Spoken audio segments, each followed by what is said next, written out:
Fim de jogo, o Fluminense perde para o Botafogo no Newton Santos. Mais uma derrota para o Botafogo. O Fluminense jogou nada, né? Nada. Time totalmente desligado, apático, lento. Então, a gente mereceu mesmo perder esse jogo, porque não jogamos bem. A verdade é essa. Talvez os jogadores estavam um pouco cansados nessa partida, o que de certa forma é até compreensível.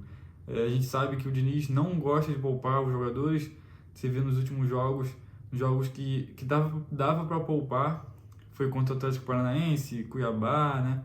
Alguns jogos, em alguns momentos, dava para poupar alguns jogadores importantes, mas o Diniz não aproveitou essas oportunidades e o time foi cansando. É normal, o jogador também não é robô, né? Não vai jogar lá 100% todos os jogos, na mesma intensidade, entendeu? Vai ter o desgaste.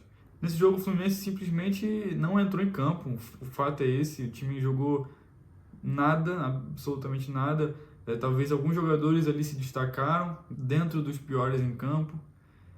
O Nino foi um destaque, de certa forma, ele praticamente anulou todas as jogadas do Tiquinho Soares no jogo, fez até o Tiquinho levar cartão, né? Então, ele fez uma boa partida, fez uma boa marcação no principal jogador do Botafogo, que é o Tiquinho Soares.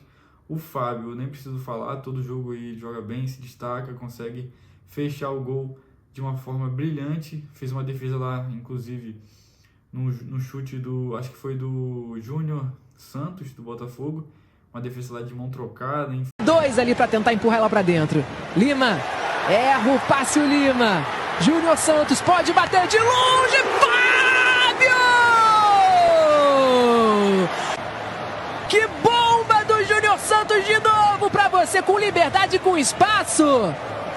Mão esquerda espalmada, defesaça do Fábio! Enfim, foi simplesmente sensacional, fechou o gol até onde podia, mas enfim, acabou tomando um gol do Botafogo. O resto do time estava totalmente desligado, como eu falei. O Alisson pegava a bola, olhava para lá e voltava, aí tocava para trás. O Ganso parecia que estava jogando de zagueiro, de volante, mas não estava jogando de meia. Foi incrível. O André totalmente desligado, sem foco, errando tudo, errava passe idiota, bobo, que não faz sentido ele errar, ele não costuma errar.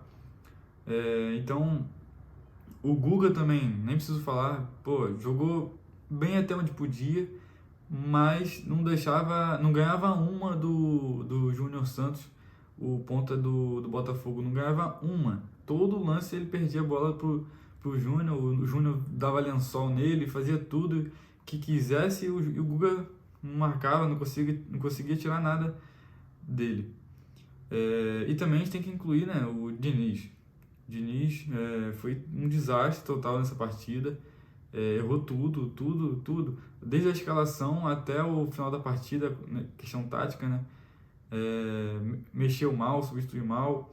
Inclusive, teve um momento lá que ele foi substituir o John Kennedy e acabou que parece que deram uma informação errada para o quarto árbitro, que acabou colocando o número 2, que no caso é o Samuel Xavier, do que o 26, que é o Manuel.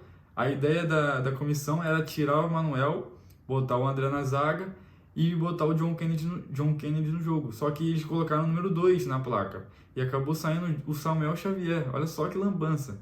Só que aí, no momento, não deu para saber se o erro foi da comissão do Fluminense, né, comissão técnica do Fluminense, ou o erro foi do próprio do próprio árbitro, né, o quarto árbitro. Segundo ele, na hora lá estava tendo discussão, o auxiliar do Diniz reclamou pra caramba, tava lá mostrando a indignação dele, né, acho que tava até xingando pra caraca o juiz, e brigando com essa situação. Só que o quarto árbitro falou que não, ele só estava repetindo, colocando lá na placa o que foi passado para ele, quem passou foi o outro auxiliar. Eu não me recordo o nome dele aqui agora, mas é um que estava de chapéu, de boné, quer dizer, estava de boné, um cabelo branco, meio grisalho. Então ele passou para o quarto árbitro, segundo o próprio quarto árbitro. Mas assim, o jogo foi totalmente sem ritmo. O jogo Fluminense totalmente sem ritmo, não criava nada, não construía nada, errava passes idiotas, passes de perto, né, jogadores de perto, e isso já mostrou indícios no Fla-Flu, né? No jogo contra o Flamengo já estava dando alguns indícios disso, o Fluminense não estava conseguindo sair com a bola, da zaga até o ataque, e hoje também foi assim, no jogo contra o Botafogo também foi assim. De lá para cá o rendimento só veio caindo. Parece que o futebol do Fluminense acabou ali no jogo contra o River Plate. Ali foi o último jogo do Fluminense no ano, parece que foi isso. Porque de lá para cá o Fluminense parece que nem entrou em campo. Após o final da partida, o Diniz assumiu a derrota, o que é óbvio, né, de se fazer, né, é o certo de se fazer. Ele assumiu a derrota na coletiva de imprensa depois do jogo. Eu vou até ler um pouco aqui para vocês do que ele falou na coletiva. O Botafogo soube jogar o jogo, marcou bem e teve méritos para vencer. Isso é ponto pacífico. E nós também jogamos abaixo daquilo que poderíamos. Somadas as duas coisas, o Botafogo teve uma vitória bastante justa, disse Diniz, que assumiu a culpa pelo resultado. Não vou atribuir as ausências. O erro principal foi meu. Quando tem esse tipo de comportamento coletivo, o treinador é o principal responsável. E eu sou o principal responsável. Eu acho que a atitude dele foi certa, o erro foi dele mesmo, e ponto final.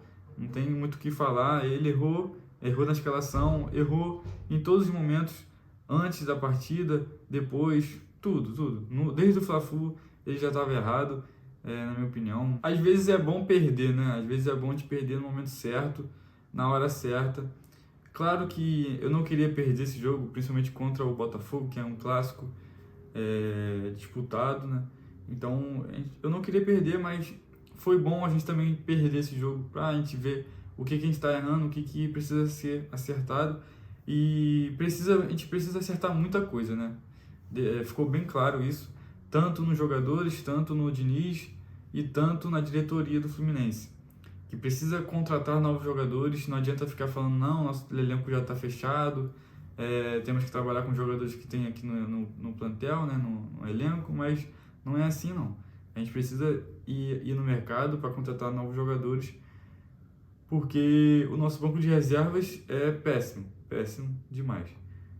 Poucos jogadores bons que podem entrar e resolver a partida, né, que pode ajudar de alguma forma. O time do Botafogo foi muito bem nessa partida, não tem muito o que falar. Eles souberam jogar o jogo deles, estavam em casa, jogando em casa, então não tem muito o que falar, eles fizeram o papel deles. O Fluminense não conseguiu atacar, não conseguiu incomodar o Botafogo em nenhum momento. E só se defendeu a partida inteira. Teve até um momento lá que o Lima... Nossa, esse momento eu fiquei muito irritado, cara. Eu gritei tanto aqui em casa, tipo, xingando o Lima, que foi sensacional, cara. O Lima errou um passe ali idiota, tipo, errou um passe não, ele nem tentou um passe, ele perdeu a bola, podendo ter tocado a bola pro André, mas não, perdeu a bola ali. Aí o Júnior Santos pegou e chutou, foi aí o momento que o Fábio fez aquela defesa. Aí depois foi escanteio que saiu o gol, se eu não estou enganado. No lance do gol foi um completo desastre de marcação da equipe do Fluminense. O Nino completamente com sono ali, dormindo pra caramba no ponto. Ficou assim, ó, olhando para lá e para cá, não via nada, não marcava ninguém, não se mexia, nada. E o Cuesta acabou dando um murro nele, nas costas aqui na nuca. Acabou dando um murro e, na minha opinião, foi falta, porque o Vitor Cuesta chega com muita força ali nas costas do Nino, mas a arbitragem não marcou nada, deixou o lance seguir. E depois, na hora que passa esse lance, né, esse frame do choque, a bola passa, depois acaba sobrando, o jogador toca, acaba sobrando para a área, que na hora que o Vitor Cuesta cai, ele chuta deitado e faz o gol da vitória do Botafogo. Nesse momento, tem, se eu não me engano, 3 jogadores do Botafogo e mais o Cuesta, que está caído. E o Samuel Xavier, ele não marca ninguém, ele fica só olhando a jogada. Cara, claramente ele não se mexe. Ele podendo marcar 3 jogadores do Botafogo, não, ele prefere ficar só assistindo o gol.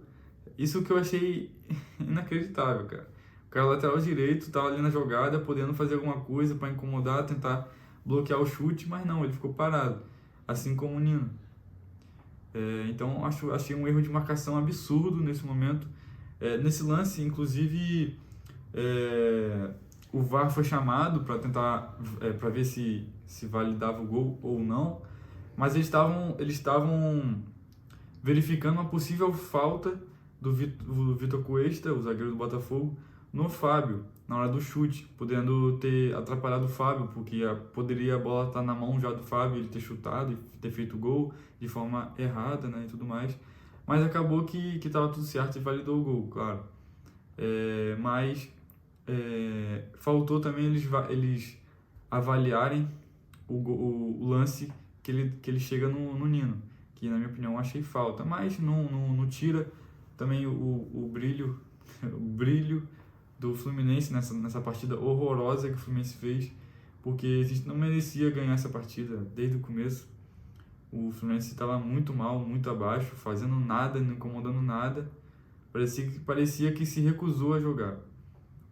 Então a partida foi muito feia para o Fluminense nesse clássico, e o que eu achei muito interessante de a gente falar aqui para vocês é que o Fluminense teve apenas 3 finalizações. Porém, dessas 3, nenhuma foi no gol. Zero finalizações foram no gol do Botafogo. O Botafogo teve 21 finalizações no gol do Fábio. 21. 7 dessas 21 vezes foram no gol. 7 delas. Então, o Botafogo foi muito mais pro ataque, foi muito mais finalizador do que o Fluminense. O Lucas Perry, que é o goleiro do Botafogo, nem trabalhou nessa partida, nem fez nada, nem fez nem cosquinha.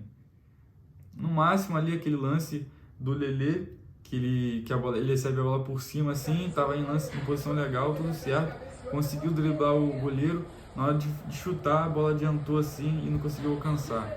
Tirando ali, eu acho que foi o lance mais perigoso do Fluminense no jogo todo, porque de resto ali não teve mais nada. O Cano nem jogou direito, não finalizou, não apareceu muito no jogo, mas pelo menos ele ajuda bastante na marcação, né? Volta muito para marcar, mas não teve aquela finalização dele de costume, né? Que ele sempre finaliza, sempre aquele cara que tá sempre lá chutando pro gol e querendo fazer gol e tudo mais, não teve. A arbitragem acabou fazendo uma partida aceitável, né? Dentro dos padrões que é o futebol brasileiro. Deu os cartões no momento certo, teve momentos lá que realmente foi falta, eles deram a falta e deram também o cartão. Teve momentos lá dos acréscimos que o jogo ficou um bom tempo parado e ele deu um tempo a mais. Ao todo foram 24 faltas do Botafogo, foi um jogo bem pegado, né? Bem disputado também nessa questão, né? Bem acirrado o negócio de faltas, mas não foi aquele jogo corrido, né? Então foram 24 faltas do Botafogo e apenas 14 faltas do Fluminense, com o Botafogo levando 4 cartões e o Fluminense 2. O Fernando Diniz não vai jogar a próxima partida do Fluminense contra o Corinthians fora de casa pelo Campeonato Brasileiro, porque levou um cartão no final, depois ainda do apito final dessa partida contra o Botafogo. Ele chegou até a ser questionado na entrevista coletiva, vou até ler aqui um trecho para vocês. Ele disse o seguinte: questionei o critério de acréscimos, o jogo parou por 4 minutos no gol do Botafogo, tiveram alguns lances de choque de cabeça e a gente saindo desde o primeiro tempo. Foi um jogo muito parado.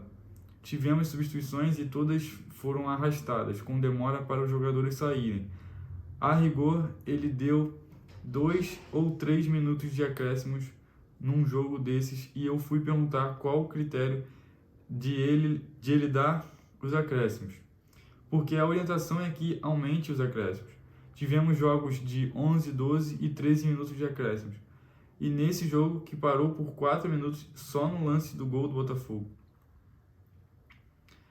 É o mesmo árbitro que em Sergipe e Botafogo deu não sei quantos minutos de acréscimos. Então não tem critério. Fui questionar o critério. Ninguém ofendeu ele e toda vez que ele apita jogos comigo sempre tem algum problema em relação a isso. Não teve agressão, xingamento, nem nada. Foi pergunta sobre qual o critério para dar desconto, mais nada. Outra pessoa que deve ficar de fora dos próximos jogos do Fluminense é o Felipe Melo, né? Saiu cedo do jogo, lesionado, parece que foi uma lesão muscular na coxa, né? Teve um momento lá que ele esticou a perna demais e acabou, acho que, escorregando no momento e sentiu, né? Então não aguentou, teve que sair do jogo e o Manuel entrou no lugar dele. Eu, inclusive, até achei que o Manuel iria fazer um gol, porque o Manuel chegou até fazer gol no último jogo do ano passado, lá no Newton Santos. Então, eu achei que o Manuel ia fazer um golzinho hoje, mas não aconteceu. Então, a realidade é essa, né? A gente precisa ir ao mercado, o Fluminense precisa contratar mais jogadores para não tomar essas derrotas amargas que a gente vem tomando nesses jogos, com jogadores saindo lesionados de campo, igual foi contra o Flamengo, igual agora contra o Botafogo, igual antes contra o Cruzeiro. Então a gente precisa ir ao mercado para contratar jogadores pontuais que vão entrar e vão fazer alguma coisa. Não adianta contratar Thiago Santos, não adianta contratar Pirani, entendeu?